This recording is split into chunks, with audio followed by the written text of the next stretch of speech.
নিন্দনীয় জঘন্য ঘটনা ঘটেছে, তারই প্রতিবাদে হবিবপুরের ছাত্র যুব সমাজ আমরা একটা মানববন্ধন কর্মসূচি পালন করছি। কারণ হচ্ছে যতক্ষণ না পর্যন্ত এই দোষীরা শাস্তি পাবে ততক্ষণ পর্যন্ত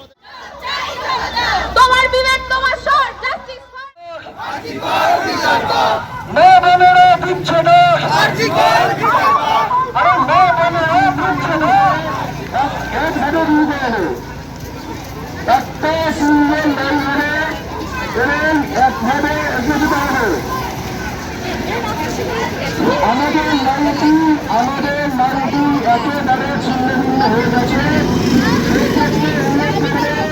একটা সিঙ্গেল নারী দাঁড়ান এবং একটা সিঙ্গেল নারী দাঁড়িয়ে শাড়ি দেখতে গেলে একটু সামনে করে আসো।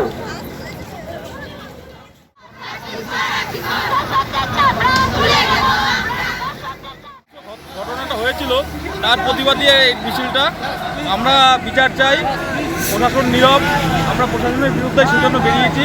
আমরা চাই এই ঘটনার নৃশংসভাবে হত্যা হয়েছে তাকে স্মরণ করার জন্য। তার যেহেতু 31 বছর বয়স, আমরা 31খানা গাছ লাগিয়েছি। আমাদের দাবি যে দোষীদের চিহ্নিত করা হোক, দ্রুততম তাদের কঠিন শাস্তি দেওয়া হোক। তিলোত্তমার বিচার চাই।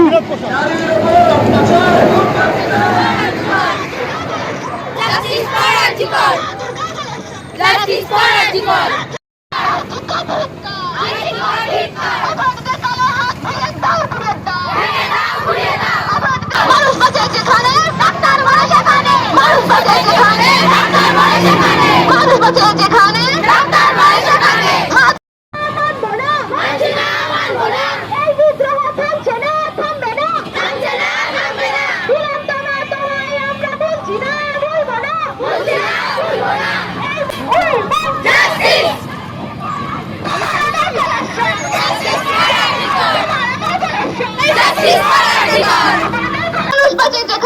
ডাক্তার মরে সেখানে, মানুষ বাঁচে যেখানে ডাক্তার